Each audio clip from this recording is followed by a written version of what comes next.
con Fuerza Interior. Ahora en nuestro nuevo horario, 9 de la noche, donde podemos estar más tranquilos, con menos presiones, menos oficio, más descansados tal vez, y podemos darnos este espacio para pensar, para reflexionar y para aprender juntos. Muy buenas noches y bueno, como ustedes saben, también aquí en Voces por Media Calle tenemos programas nuevos, diferentes, estamos creciendo mucho y yo los invito para que nos acompañe en todos los que ustedes puedan compartir también en los diferentes horarios que tenemos. Bienvenidos y a disfrutar. Bueno, la noche de hoy tenemos un tema que creo que tal vez va muy acorde a la situación actual también. Se llama burnout o síndrome de agotamiento emocional.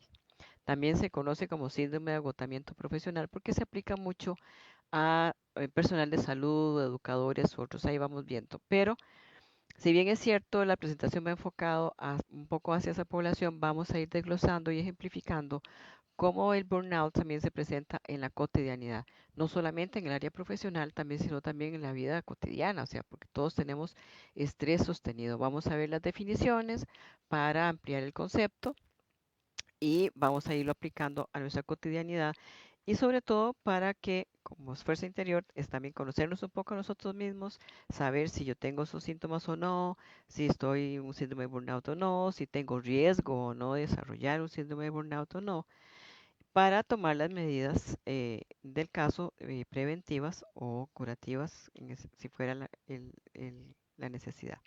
Muy bien, vamos a ver entonces la presentación. Dice, burnout es un vaciamiento o agotamiento de energía y un sentimiento de estar abrumado, aplastado por los problemas de otros. Hay varias definiciones. Casi todas las definiciones van enfocadas como a las características o los síntomas que presentan las personas.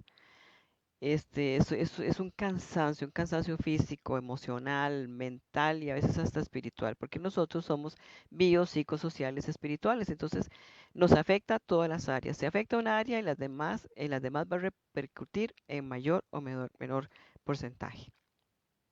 Otra definición que vamos a ver puede ser, es es un síndrome de agotamiento emocional, despersonalización y reducción personal de talento que puede ocurrir entre individuos que trabajan con otras personas de alguna manera. Por lo general, la gente que tiene que ver con manejo de público, con manejo de gente, que en atención de personas, no importa de qué área sea, de salud o no, em, tienden a agotarse porque es muy desgastante esa relación con las demás personas, donde puede haber conflictos, inclusive problemas de comunicación, de interrelación, etcétera, pues entonces eso va también acumulándose y produciendo un desgaste. Luego vamos a profundizarlo un poquito más. Veamos otra posible definición. Ah, bueno, no vienen, hay factores. Hay factores, tres factores que tienen que ver con o que entran en juego en un síndrome de agotamiento. Hay factores físicos, hay factores emocionales, hay factores este, mentales que vamos a irlos desglosando. Un primer factor dice que las personas se sienten física y emocionalmente agotadas. No hay energía para enfrentar el futuro. El sentirse vacíos emocionalmente hace que se sufra física y espiritualmente. Esto tiene que ver también, digamos, muchas de las características de este síndrome tienen que ver con depresión, pero vamos a definir un poquito qué es depresión. Aquí no viene en la presentación, pero depresión no es solamente llorar, estar triste, sentirse terrible, ¿verdad? Esos son manifestaciones de la depresión o expresiones de la depresión. Depresión también tiene que ver con un desgaste en el sistema nervioso central, un desgaste, digamos, como que se le acaba el combustible al cerebro, por decirlo de alguna manera. O sea, está forzado, está sobrecargado, está sobresaturado. Entonces, el cerebro lo que hace es desconectar algunos switches para poder enfocarse en su principal tarea, que es tener el cuerpo como un relojito suizo, corazón, riñones, pulmones, circulación, respiración, todas sus funciones vitales para que este cuerpo se mantenga vivo y funcional. Ese es el primordial objetivo del sistema nervioso central. Por lo tanto, que yo tenga buena memoria, por ejemplo, al cerebro no le interesa, porque no tiene que ver con mi funcionamiento vital. Entonces puedes conectar ese switch para economizar energía, para invertirla en el organismo.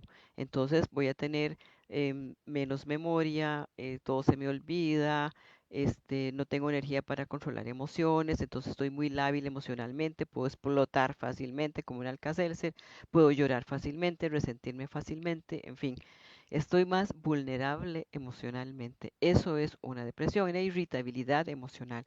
Es un desgaste del sistema nervioso central. Y está la depresión clínica que tiene que ver ya con factores bioquímicos directamente que sí afectan específicamente mi estado emocional y mi funcionalidad también de interactuar con el medio por esa falta de energía o de emoción para hacerle frente a la vida. Otro factor que puede intervenir es la despersonalización, apartarse de la gente, el deseo de minimizar cualquier contacto interpersonal y una actitud de ojalá todo el mundo se fuera y me dejara solo. No hay energía para interactuar, no quiero conversar, no quiero hablar, no quiero que me hablen, no quiero escuchar, no tengo fuerza para eso.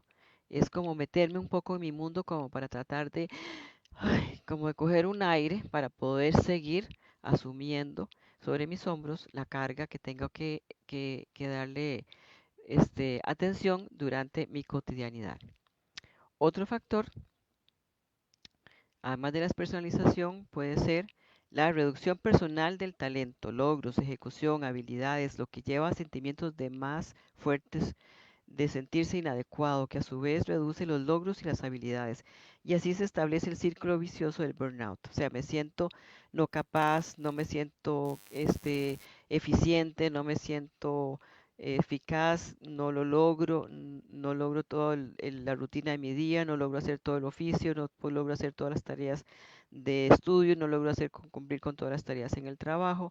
Siento que me falta tiempo, siento que no me alcanza el tiempo ni la energía para tanto. Puede ser que la carga sea muy alta, pueda que no, pero si ya yo tengo un desgaste y un agotamiento, entonces yo no voy a tener esa energía, ese impulso para poder lograr con mi rutina diaria. El burnout y su relación con el estrés, otra definición, pérdida de entusiasmo, de energía, de idealismo, perspectivas y propósitos. Puede ser visualizada como un estado mental, físico y espiritual de total agotamiento producido por el continuo estrés. El estrés, el estrés no es que sea algo malo, el estrés por definición, digamos, es como ese impulso, esa energía, esa acción, ¿verdad? Digamos, el estrés es lo que te lleva a actuar, a levantarse, a conversar, a moverse, a hacer las cosas. Eso es estrés, ese es la acción, ¿verdad? Lo que te motiva a actuar. Pero si esa acción está sobrecargada, está más intensificada y prolongada en el tiempo, o sea, se cronifica, o sea, es horas, días, semanas o meses bajo presión, que no es lo mismo que la acción normal, sino más allá de la cotidianidad y se mantiene por largo tiempo, ese es un estrés que ya entonces es dañino para la salud, ¿verdad? Como vimos la vez pasada, cuando vimos resiliencia, creo que fue con el ejemplo de los ratones, ¿verdad? Que se sometían a estrés y cómo sufrían sus organismos, cómo se hipertrofian las glándulas suprarrenales, la gastritis, etcétera, etcétera. Entonces, todo ese desgaste sostenido tanto tiempo va a producir una serie de síntomas que vamos a seguir viendo a continuación.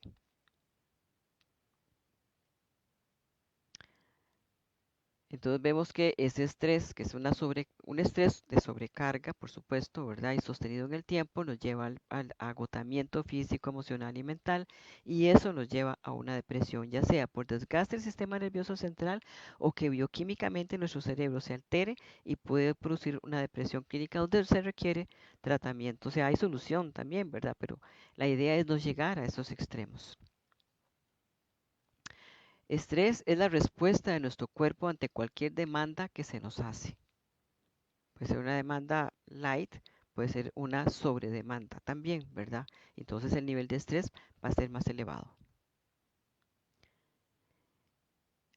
El burnout, otra aclaración o especificación de la definición, es un agotamiento que nace de excesivas demandas, que pueden ser impuestas por uno mismo, por familiares de otros o por otros o por el trabajo, amigos, amantes, el sistema de valores, la sociedad, que te depleta, te vacía de energía y de los recursos internos y de adaptación. Es un estado de ánimo que se acompaña de gran cantidad de estrés y que eventualmente impacta la motivación interna, las actitudes y la conducta. O sea, se le quitan a veces las ganas hasta de pestañear, de ese desgaste y ese cansancio que a veces te lleva esa rutina de vida, de trabajo, de estudio o de cualquier otra cosa. Y depende del tipo de actividades que nosotros llevemos a cabo, pues la demanda va a ser más fuerte, el estrés va a ser más intenso y por supuesto que el burnout se va a acentuar. Es como tener una cafetera vacía sobre el disco al rojo vivo, ¿verdad? La va a fundir. La batería está descargada, está el circuito sobrecargado. Es como tener un cortocircuito en el sistema y no funcionamos bien. Todo disfuncionamos en muchas áreas y eso nos hace sentir muy mal, ¿verdad? Se nos pide mucho y se nos reintegra poco. También eso es un aspecto que cala muchísimo, porque acordémonos del concepto que hemos visto a lo largo de diferentes sesiones de en el ser humano, la importancia, la necesidad de aceptación y reconocimiento. Eso es vital para nosotros, es como el oxígeno psicológico que necesitamos. Entonces, si no se nos reintegra, si no se nos reconoce, si no nos dan afecto, si no nos dan algún reconocimiento de alguna manera que necesitamos, que requerimos como seres vivos que somos, pues entonces eso también nos va a desgastar, porque a veces se nos pide mucho a cambio de muy poco, o nosotros damos mucho y tampoco se nos devuelve gran cosa. Tal vez no uno lo hace con esa intención de que se le devuelvan cosas, pero a veces esa sobrecarga hace que necesitemos un poquito más de atención también para poder alimentarnos, nutrirnos el alma, nutrir las emociones para poder funcionar más adecuadamente, más fluidamente. Es un fenómeno muy extendido, o sea, es una cuestión que se aplica a muchas áreas y en todo el mundo, por supuesto. Le ocurre a demasiada gente, no es un grupo específico, es a mucha gente. A cualquier tipo de personalidad, no es que si es así o es así, le va a dar burnout, no le va a dar burnout o menos o más. No importa la personalidad que usted tenga, el carácter que usted tenga, usted puede estar en riesgo de desarrollar un burnout. Trasfondos diferentes también, o sea, hay muchísimas causas y motivos por los cuales uno puede desarrollar un burnout. No hay algo como específico, ¿verdad? Que lo vaya a lograr. Situaciones relacionadas con el trabajo o estrés personal también. Hay una cuestión importante. Por ejemplo, si es a nivel de estrés laboral, em, es interesante ver que en las investigaciones se ha visto que las personas tienden a desarrollar más fácil y más rápidamente un síndrome de burnout en los primeros 5 años de trabajo. ¿Por qué? Porque está uno con toda la energía, todo escoba nueva, barre bien, entonces uno le da y le da y le da, pero no hay una retribución adecuada o suficiente para el esfuerzo que normalmente uno hace o porque tiene que batallar contra el sistema tal vez no es tan fluido, demasiado burocrático y uno no puede resolver en la medida que uno quisiera, con la eficiencia que uno quisiera también, ¿verdad? Entonces tiende a que una persona en los primeros años de trabajo más fácilmente desarrolle burnout. Por otra parte, también es interesante ver que si es soltero, tiene más posibilidades de desarrollar burnout que uno casado. Y entre los casados tienen más posibilidades de un burnout los que no tienen hijos que los que tienen hijos. ¿Por qué estas variables? Porque hay otras motivaciones externas que nos distraen, a las cuales les invertimos tiempo y energía y nos desenfoca de aquello que nos produce el estrés, como por ejemplo el trabajo. Entonces, esas variables también entran en juego en la vida para motivar, para distraer, para repartir la energía en diferentes cajones y eso diluye también la intensidad que yo le pongo a, por ejemplo, al trabajo. Entonces, eso va va alivianando las cargas, va distribuyendo las cargas y eso puede hacer que el porcentaje de posibilidades disminuya con respecto a desarrollar el síndrome de burnout. La pregunta es, ¿qué lo causa? La, la causa es esa tensión. Y la tensión no solamente es producida por el afuera, o sea, no solamente es la situación externa la que me produce tensión. Cómo yo también lo asuma, lo viva, lo exprese o lo interprete, va a hacer que esa demanda externa se multiplique, se intensifique si yo le doy más importancia a la cuenta también. Entonces, ¿qué lo causa? Bueno, el factor externo de demanda, pero también el cómo yo reacciono ante esa demanda va a ser la causa complementaria para que se dispare o se presente un síndrome de burnout. ¿Por qué pasa? Vamos a ver, se interpreta como soy débil o incompetente para manejar este trabajo. O sea, ya empieza uno a sentirse mal, siente uno como que no da la talla, siente uno como que cada vez hay que esforzarse un poco más para lograrlo, hasta para levantarse, hasta para llegar, todo como que se le pone cuesta arriba, ¿verdad? Algo no funciona bien en mi personalidad. Ya siente uno culpable, se siente uno irresponsable, siente uno que es el que está fallando, siento que ya que algo no estoy haciendo yo bien porque las cosas no las estoy manejando de la misma manera y eso me da inseguridad, me da más vulnerabilidad y eso es un ciclo vicioso como una bola de nieve que va aumentando. Me he convertido en una persona mala. Algunos buscan terapia por ser inadecuados, otros empiezan a usar drogas para sentirse mejor, toman medicamentos. Yo debí saber manejar esta situación, se trabaja más duro y se pone más esfuerzo, pero logro menos, ¿verdad? Todos esos sentimientos y pensamientos, ideas van fluyendo en la mente de la persona que está empezando a ver que va como cuesta abajo, como claudicando en su cotidianidad. Inclusive también puede pasar en el manejo de la rutina en la casa, en las amas de casa, ¿verdad? Por otra parte, vemos que el síndrome de burnout es una respuesta crónica al estrés de todos los días. No es una cuestión circunstancial. Yo puedo tener un estrés elevado, agudo en este momento, pero pasó el momento y yo vuelvo a la normalidad. Pero si la situación es aguda y permanece así como tensa indefinidamente todos los días, entonces yo me voy agotando. No hay mal que dure 100 años ni cuerpo que lo aguante. Usted sostenga un vasito de agua. Aún sin agua, sostenga un vasito, nada más, o una taza, 5 minutos, 10 minutos, una hora, ya a la hora ese vasito, usted, aunque no tenga nada, ya le pesa y se le cansa el brazo de sostenerlo, porque es una posición sostenida en largo tiempo, te cansa, te pesa. Había un dicho que decía mi bisabuela que decían, camino largo hasta la lengua pesa, y es cierto. Si uno sostiene algo por mucho tiempo, aunque sea muy liviano, pero ya es mucho tiempo, te cansa. Ya al final de cuentas te empieza a pesar. Hay gran presión emocional al trabajar con gente, como parte de la rutina diaria de nuestro trabajo. El factor trabajo es constante. Lo que varía son los problemas de las personas. Se inician los problemas con los demás y se trata de identificar las causas. Y por lo general las causas son múltiples, pero por ejemplo, con resulta de trabajar con gente, vemos por ejemplo en los hogares, en las casas, bueno, lidiar con la gente, la familia, de los que conviven con uno, pues también a veces es cansado porque es choque de caracteres, choques de personalidades, choques de prioridades, choques de intereses.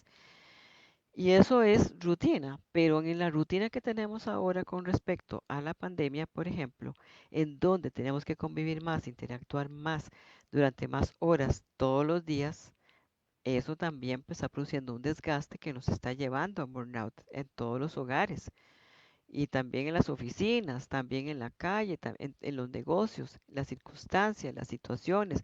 O sea, todo esta pandemia, todo lo que ha generado de cambios en la conducta, en la rutina, en la cotidianidad, también es un estrés. Que pensábamos que era como de 3 meses y que todo volvía a la normalidad y vea ya por dónde vamos. Ya llevamos como 7, 8 meses de esta cuestión, las cosas no han cambiado significativamente y entonces ya es un estrés sostenido largamente en donde no estamos acostumbrados a lidiar con esas variables y por supuesto que eso nos está generando un desgaste a todo nivel, a todos, laboral, educativo, circunstancial, domiciliar, económico, de convivencia, de socialización, todas las áreas están viendo afectadas y todas en tiempo sostenido, constante sin variar significativamente.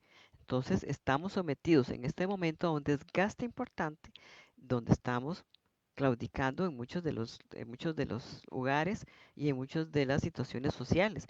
Puede ser que también eso tenga que ver con toda esta explosión de manifestaciones que si bien es cierto, puede ser que tengan razón o lo que sea, la forma tan desbordada que se están haciendo muchas cosas y las críticas es una catarsis ante este estrés sostenido, es una característica también de un burnout social.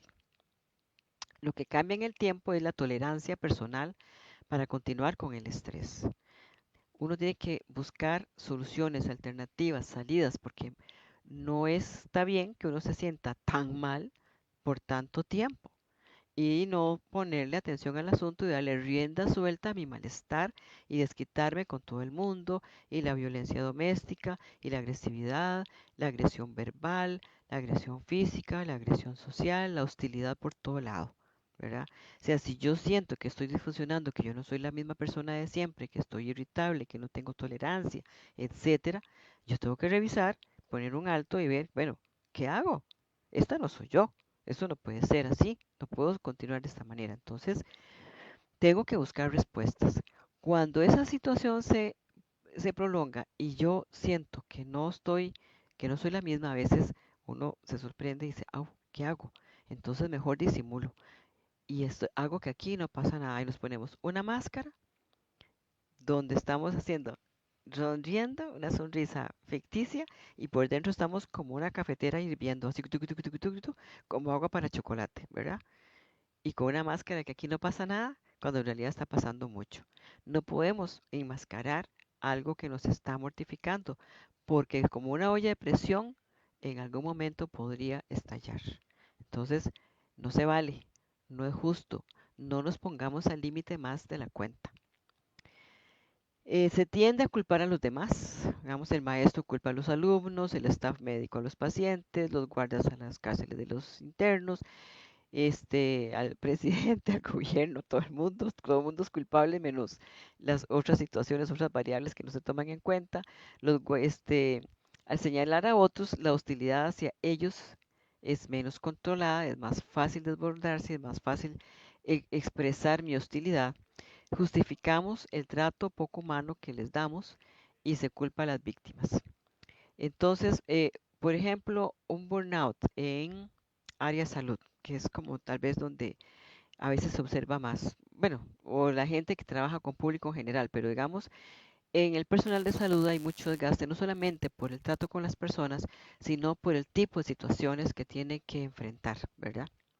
Entonces el desgaste, hay muchas más variables más intensas que entran en juego también con el personal de salud. Entonces vemos un personal de salud frío o indiferente u hostil con los pacientes, no los toleran, no les tienen paciencia, no los atienden bien, les contestan mal o muestran menos interés, más indiferencia. Y por lo general esa no fue su vocación y tampoco fueron así al principio de su profesión, pero llega el punto en que tienen que guardar distancia o se distancian emocionalmente porque ya están quemados, ya no pueden, ya no aguantan más.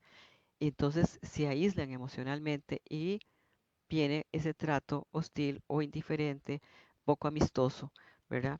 Igual en la gente, en oficinas, recepcionistas, telefonistas, que tienen que lidiar con gente, también está esa máscara que tienen que ponerse de amabilidad, etcétera, etcétera, ¿verdad? Que al final de cuentas que alguien llega y ni saludan o te gruñen, ¿verdad? Esas personas que son así, no generalmente no son malas personas ni tienen mal carácter, por lo general, ¿verdad? Hay excepciones, pero muchas veces tienen un agotamiento emocional importante y ya emocionalmente, mentalmente, físicamente ya no dan la talla, ya no pueden manejar el asunto y se les va de las manos.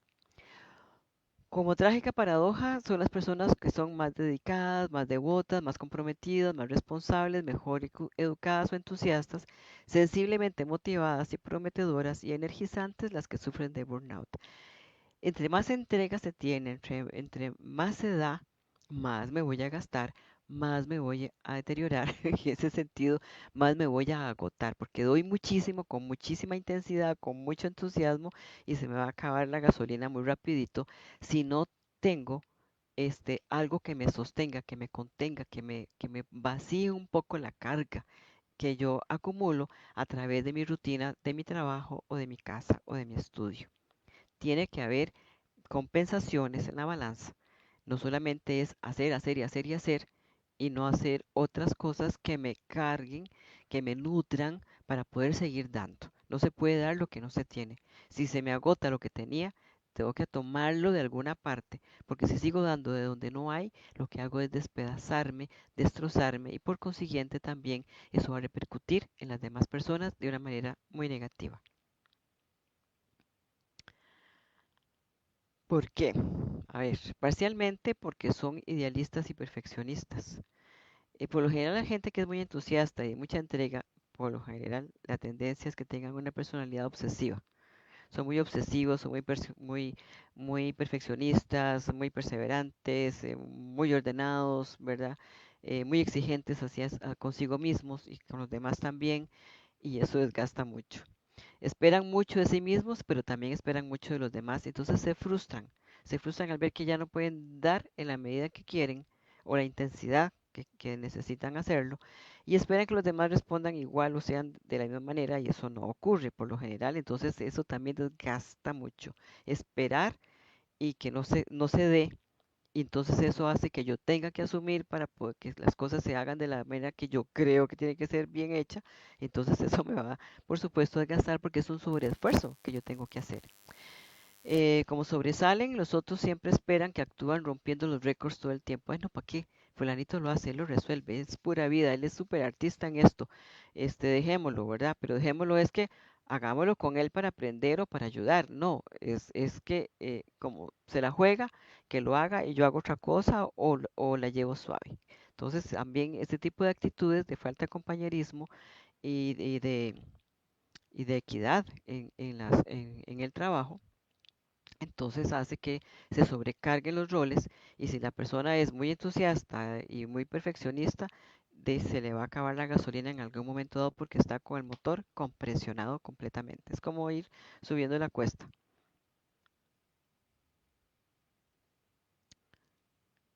Em, ¿Quiénes son más propensos a un burnout? Bueno, enfermeros, médicos, sacerdotes, pastores, trabajadores sociales, terapeutas, psicólogos, psiquiatras, educadores. Son profesionales con un alto nivel de estrés. Tienen que manejar buenas relaciones, empatía, paciencia, tolerancia, más su parte profesional y lidiar con los caracteres y las personalidades de los diferentes individuos que tienen que atender, ¿verdad? No es fácil, por más vocación que se tenga y por más amor que se tenga a lo que uno haga, a veces uno encuentra personas muy difíciles o situaciones también muy difíciles. Y eso es siempre, no es una vez perdida, eso es como la cotidianidad. Y entonces eso va acumulando desgaste con el tiempo, ¿verdad? Entonces son las personas más propensas o las personas más propensas a desarrollar burnout y todas las personas que tienen que trabajar con público también en general. Inclusive, los que trabajan en call center, que tienen que estar lidiando con llamadas, con personas, ojalá que sea como en sistemas de cobro, ese tipo de cosas, bueno, se llevan unas regañadas y unas madreadas, como dicen ellos, ¿verdad? Definitivamente que no tienen vela en el entierro, pero son los que están dando la cara o la voz en el momento de la atención y ellos son los que se llevan la regañada del siglo, ¿verdad? Y eso desgasta mucho, ¿verdad? Eso desgasta mucho. Las áreas que se afectan el burnout, bueno, vamos a nivel mental. Desilusión o sentirse fracasado como persona o trabajador, signos de cólera, de cinismo, de negativismo, irritabilidad creciente. Esos son, digamos, las afecciones mentales que vamos a ver a nivel de conducta. Se sienten frustrados por un sentimiento de incapacidad, minusvalía, desesperanza, inseguridad, que lo pueden llevar muy fácilmente a la depresión.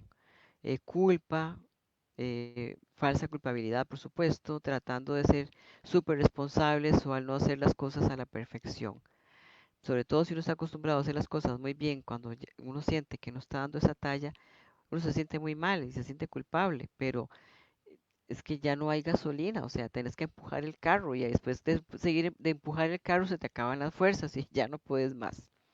Apatía, problemas para concentrarse, baja autoestima,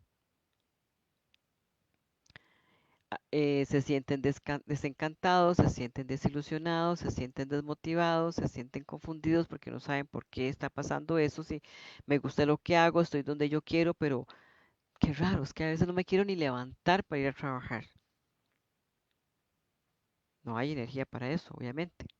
A nivel físico, tenemos un montón de problemas psicosomáticos también. Dolor de espalda, dolor en el cuello, cefaleas, migraña, insomnio, pérdida de apetito o apetito voraz, asma, alergias, gastritis, colitis. Vamos a ver qué más. Úlceras, presión alta, resfríos constantes. Y a nivel más serio, a lo largo del tiempo, o sea, todo ese tipo de sintomatología sostenida también a lo largo del tiempo, crónicamente, pues también el organismo se estresa, también el organismo claudica y puede llegar a tener ataques de corazón, derrame cerebral, un coma diabético, etcétera, ¿verdad? Por eso es que no hay que darle tanta larga al asunto. Si yo veo que la cosa no anda bien, yo tengo que ver cómo hago para solventarlo, porque a lo largo del tiempo la factura me la pasa, me la va a cobrar.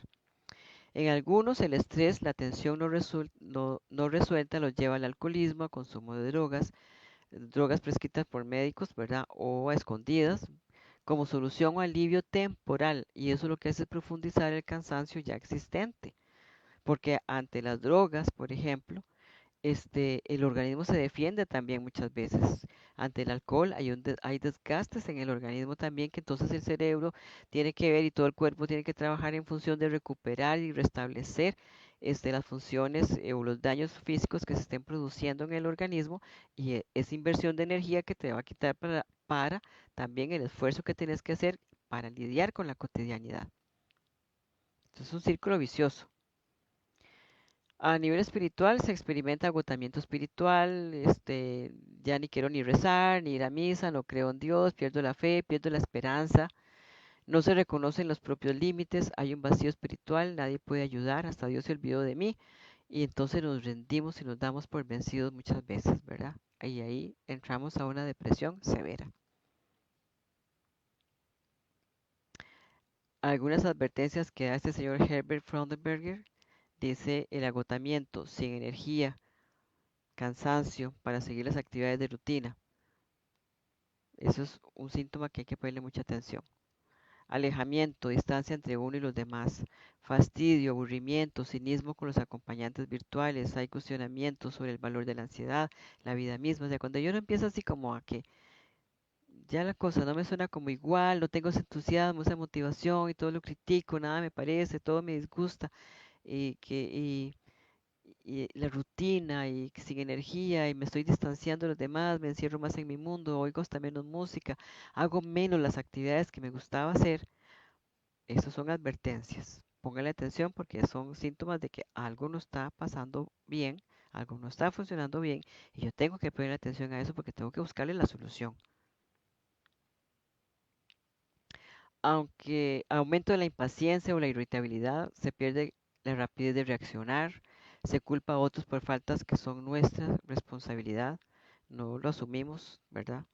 Es siempre como vemos el afuera y no el adentro, un sentido de omnipotencia, nadie puede hacer mi trabajo mejor que yo, ni Dios puede, solo yo, inconscientemente, ¿verdad?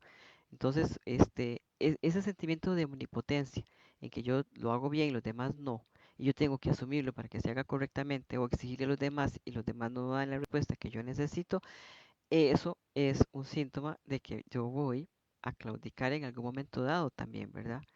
Y si me pongo la máscara y me obligo a hacerlo de la misma intensidad que lo hacía al principio, me voy a pegar contra una pared, pero no lo voy a lograr, o si lo logro va a ser a un costo muy alto y van a aparecer todavía más síntomas y más problemas y más irritabilidad y va la bola de nieve creciendo, ¿verdad?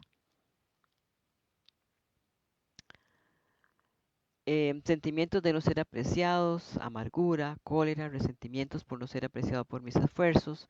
Otros tienen la culpa de que las cosas no se realicen, ¿verdad? Entonces, cambios en el estilo de trabajo.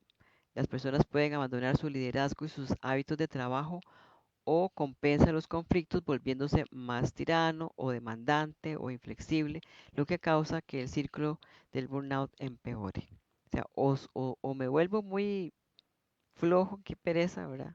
Me hago el de la vista gorda o más bien trato de ver cómo hago para salir adelante a pesar de paranoia, ¿verdad? También, o sea, todo el mundo me ve, todo el mundo me persigue, todo el mundo habla mal de mí, porque como me siento mal, me siento culpable, yo tengo la autocrítica mía, pues yo pienso que los demás también están pensando igual y que me están criticando y están hablando de mí, están notando mi deficiencia y entonces seguramente están hablando de mí, seguramente me van a despedir, seguramente tal cosa, ¿verdad? Entonces, o lo están haciendo para molestarme, me están poniendo más trabajo solamente para mortificarme, a lo mejor quieren que yo reviente y me vaya. O sea, todo ese tipo de explicaciones mentales o fantasías mentales, lucubraciones que uno se hace, son paranoicas muchas veces y a veces no tienen que ver nada con la realidad. Desorientación. Si el síndrome continúa por mucho tiempo más, la víctima tiene dificultad con pensamientos divagantes, titubea al hablar, aspectos de concentración es muy reducido, se pierde la habilidad para recordar nombres, fechas o se le olvida de qué estaba hablando. O sea, empiezan los síntomas de depresión que tienen que ver con pérdida de memoria inmediata, por ejemplo. Eso es casi como el más clásico y casi que como que el primero que se presenta, ¿verdad? Aparte del cansancio, alteraciones del sueño y del apetito, la habilidad, vulnerabilidad, pérdida de memoria inmediata. O sea, eso es como una muy buena señal para ponerle atención porque eso tiene que ver con cansancio mental y por ende con cansancio emocional. Te va a llevar a un cansancio emocional necesariamente.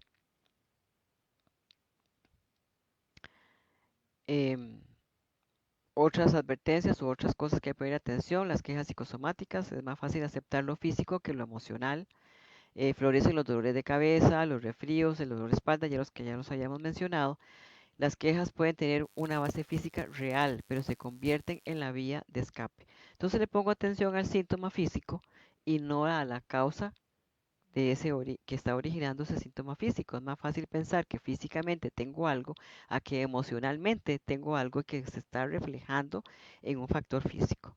El cuerpo habla. Si el cuerpo está presentando un síntoma es porque emocionalmente hay una emoción que necesita expresarse, que necesita salir y que no lo ha hecho de la manera adecuada y por lo tanto se refleja en un síntoma. Pero entonces yo aplaco el síntoma, pero emocionalmente sigo huyendo, sigo mal y va a salir en otro síntoma o en otro o en otro. Entonces, mejor veamos cuál es el origen de la causa física para muerto el perro, muerta la rabia. Las quejas pueden ser, bueno, perdón, la depresión, que es ya, digamos, ya a nivel emocional. Por lo general es temporal, es específica, es localizable. O sea, esto me está produciendo esto, esta depresión. Entonces yo puedo ponerle remedio al asunto. Pero si yo no lo detecto y se prolonga en el tiempo, voy a tener una depresión más a nivel bioquímico y voy a requerir tratamiento. La depresión es apta para sentir cólera hacia otras personas por causarme mis problemas. Al estar deprimida emocionalmente no tengo la energía para controlar emociones, por lo tanto yo me desbordo más fácilmente y exploto con los demás. Entonces, por culpa suya me siento mal, por culpa suya usted me hizo llorar, por culpa suya yo me enojé, es que me estás haciendo enojar y no se está dando cuenta que es que yo no tengo la tolerancia porque yo soy la que estoy mal, porque no estoy tolerando, no estoy siendo flexible, no estoy siendo comprensiva, porque tengo un agotamiento, hay algo que me está afectando. Una depresión mayor se presenta depresión mayor que invade todas las áreas en la vida de la víctima. Ya no culpa tanto a otros como a sí mismo, y en lugar de estar enojado con los otros, ahora se culpa a sí mismo por lo que no sale, porque las cosas que no salen bien, se aíslan, se meten más en la casa, no quieren ver ni la luz del sol, pierden el apetito, no abren ni las cortinas, no quieren ni abrir los ojos, no quieren ni leer, no quieren ni comer. O sea, dependiendo de qué tan se vaya profundizando la depresión, van apareciendo más síntomas, ¿verdad? Más severos, en donde, bueno, en algunos de los casos, por personalidad premórbia, o sea, por factores predisponentes de ese tipo de depresión pueden llegar a dar inclusive a un hospital psiquiátrico. No es la norma ni es la mayoría. Hay que tener, digamos, un- factores premórbidos o factores coadyuvantes hereditarios inclusive que te pueden llevar a una depresión mayor que implique un internamiento, ¿verdad? No es la norma, pero a algunas personas les puede ocurrir. Pensamiento suicida. La depresión asociada al burnout progresa. Cuando ya uno ya llega, que yo quisiera como volarme de un puente, ¿verdad? O sea, ya es porque estoy al borde, porque ya siento que no puedo más. Hay pensamiento suicida. Acordémonos que la vez que vimos sobre el suicidio, hay ideación suicida, que esos son pensamientos, fantasías, que no necesariamente te va a llevar al suicidio, ¿verdad? Excepto que se prolonga en el tiempo y podría pasar, o sea, podría que la gente quiera actuar, pero por lo general es una fantasía que es como la fantasía que me desahoga para ver como una salida, como una luz al final del túnel y ya la solución es esta y con eso cojo aire para seguir a flote a ver en qué momento llego a la orilla, ¿verdad? A veces simplemente es como una válvula de escape, no necesariamente una realidad, pero son síntomas que hay que ponerle atención, no es que no se le dé importancia, ¿verdad? Pero no todo el tiempo que yo piense en suicidios porque tengo el riesgo de, pero si es reiterativo, es mejor ponerle atención. Hay pensamientos suicidas, las personalidades obsesivas compulsivas están más expuestas a hacer intentos suicidas. El intento suicida puede ser muy variable, no solamente es tomar pastillas o ahorcarse o tirarse un puente. Puede ser la cantidad de conductas suicidas que uno ve en la gente. Toman demasiado, manejan estando muy tomados, sabiendo que eso es un gran riesgo, corren a grandes velocidades, se exponen a peligros, ¿verdad? A veces es una cuestión inconsciente, pero a veces no es tan inconsciente. A veces hay cierta fantasía o intencionalidad ahí solapada, ¿verdad? Más o menos oculta de que tal vez pueda ser que si me pasa algo, se acabó el problema, ¿verdad? Entonces, si alguien se pone en esas conductas muy peligrosas, de alto riesgo, muy constantemente, pongámosle atención porque puede ser que esté tratando de ponerse en riesgo para salir de un problema. No todo el mundo, por supuesto, pero si ya tenemos otra serie de síntomas y características más esas, podemos ir sumando puntos, ¿verdad? A nivel personal, ¿qué quiero hacer? ¿Qué debería yo hacer para remediar el problema? Bueno, en primer lugar es muy importante hacer las cosas que a mí me gusta hacer porque eso me nutre, me da un respiro, me retroalimenta, me nutre el alma, las emociones. Yo necesito. Si tengo sed, tomar agua, si tengo hambre, comer. O sea, no solamente el cuerpo necesita nutrirse, el alma, la mente, las emociones también, ¿verdad? Entonces, hacer lo que a mí me gusta, bailar, cantar, ver plantas, o leer, o salir, o ver un atardecer, o ver la salida de la luna, o ver las estrellas, caminar, conversar, compartir. Lo que me gusta y me llena, háganlo, porque esa es la gasolina que le ayuda a usted a que su motor no se funda y siga funcionando. No trabajar más duro, sino más inteligentemente, ver cómo hago prioridades para poder mejorar mi eficiencia y mi eficacia. Menos estrés, más eficiencia. ¿Cómo sube usted con su carro una pendiente muy inclinada? Usted tiene que recurrir a meter el clutch, meter aquí, poner la marcha para acá o para allá, poner la chancha, doble tracción, algo, pero tiene que ponerle algo extra para poder usted subir una pendiente inclinada. Busque esos factores extra, esos mecanismos, esos bastoncitos que le pueden ayudar a usted a ir subiendo esa cuesta. Ponerse metas realistas y específicas, ¿verdad? O sea, muy específicas. Y realistas también porque no voy a ponerme metas ahí como grandísimas, si con costos puedo subir 100 metros, no voy a poner 500 metros, ¿verdad? O sea, tengo que ser consecuente con eso. Si yo veo que me está costando agarrar aire, pues entonces no voy a poner metas muy difíciles, sino más pequeñitas para poder ir teniendo pequeños logros. Y específicas, ¿verdad? Porque entonces es más fácil tener la claridad y enfocarme en lo que quiero lograr y lograrlo que hacer una maraña de ideas y total no sé para dónde disparar los tiros y nunca le voy a dar al blanco. No resuelva las injusticias del mundo. O sea, es bueno ayudar, ser buen compañero y toda la cuestión, pero yo no puedo ayudar a los compañeros en detrimento de mi trabajo o de mi rutina o de mis actividades o de mi vida. O sea, tengo que hacer un equilibrio. Hacer las mismas cosas de forma diferente. Eso puede ayudar. Tal vez, bueno, si yo lo hago así, siempre me canso, bueno, si lo hago así, tal vez sea más fluido, más eficiente o me requiere menos tiempo o menos esfuerzo. Buscar alternativas.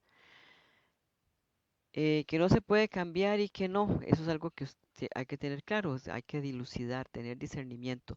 Hay cosas que puedo cambiar, hay cosas que no voy a poder cambiar, porque hay cosas que dependen de mí, habrá cosas que no dependen de mí. Pero si yo lo diferencio bien y lo tengo bien claro, es más fácil fluir en esa dirección y no pegarme contra una pared. Ordenar trabajo en forma diferente, por grupos, por equipos, por fechas, por metas, por objetivos, por prioridades. Clasifiquemos las actividades que tenemos que hacer en el día para poder lograr un mejor resultado, inclusive en la casa, ¿verdad? Este, bueno, yo no sé, ahora es como, la gente es como diferente, tal vez la gente ahora es más práctica, pero yo me acuerdo que antes las amas de casa, todo tenían que hacerlo en la mañana. ¿Y dónde estaba escrito eso?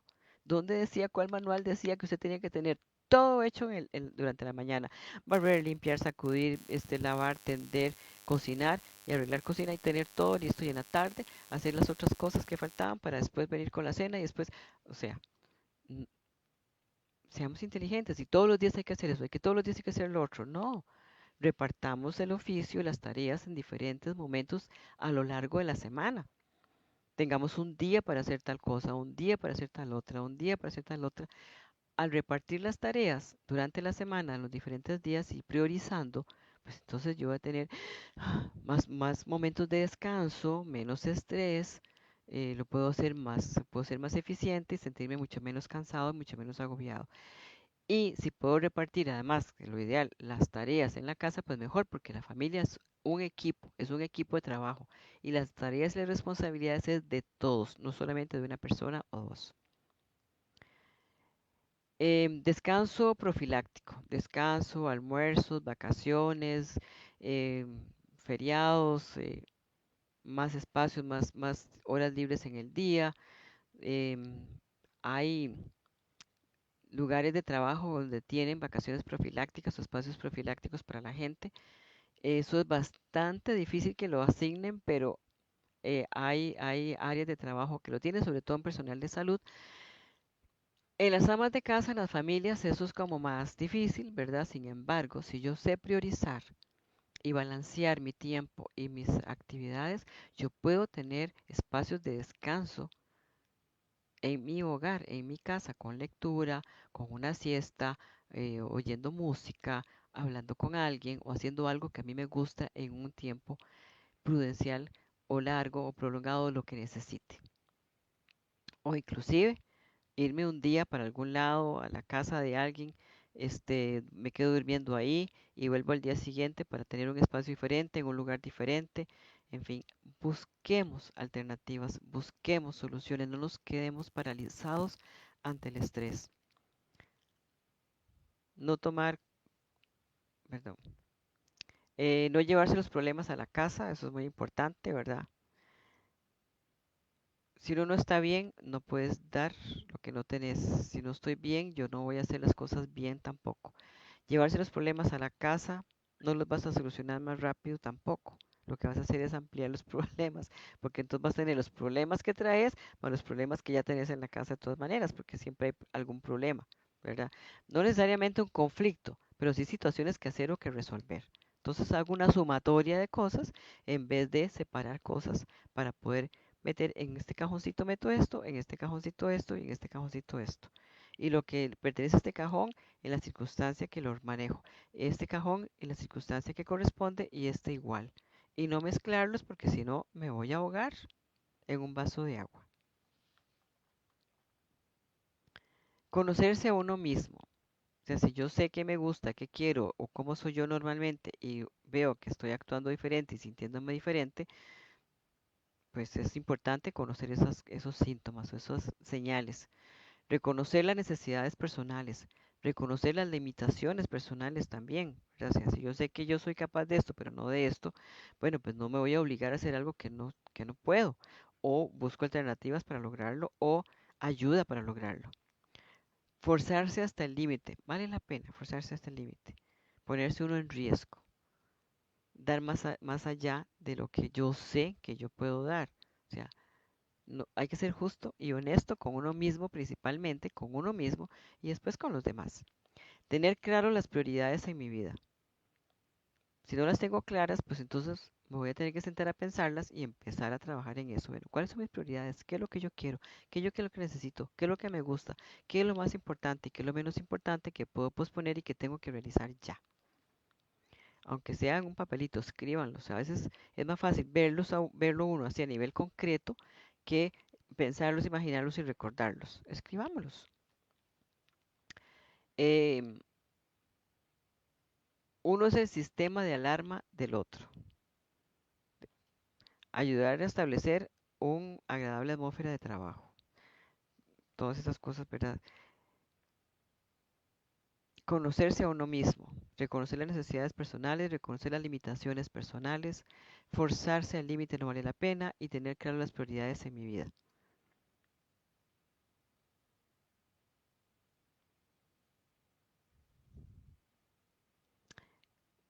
¿Cuál es la fuente y dónde voy a ir a beber? ¿Cuál es la fuente que me nutre? ¿Cuál es la fuente importante para mí, necesaria para mí, para nutrirme física, mental, emocional y espiritualmente? Ahí donde yo tengo que definir cuál es, porque es ahí donde yo tengo que ir, es ahí donde tengo que buscar, es ahí donde me tengo que nutrir, es ahí donde me tengo que reforzar para poder fluir, para poder ser yo, para sentirme bien conmigo misma y para poder dar la talla con todo lo que tengo que hacer en mi vida, hoy, mañana y siempre. Primero yo, después yo y de último yo. Si yo estoy bien, lo demás está bien. Si yo estoy mal, las cosas no van a estar bien, no van a fluir y yo no, yo, es como ir en contra de uno mismo, es como ponerse en una zancadilla a uno mismo. No se vale. Busquemos nuestra fuente, tengámosla clara y vayamos a esa fuente a beber lo que necesitamos. Cuídense mucho, todos somos muy valiosos, estamos en un momento muy difícil a nivel mundial. No es fácil brincarse esta circunstancia que tenemos, pero entonces tratemos de buscar las mejores opciones con lo que tenemos, con lo que hay, con lo que existe, para poder ser asertivos en las decisiones que tomamos, en los enfoques que tenemos y en cómo vivir esa rutina para poder ser felices, más tranquilos, más relajados, menos estresados y tener calidad de vida. Busquemos esa calidad de vida.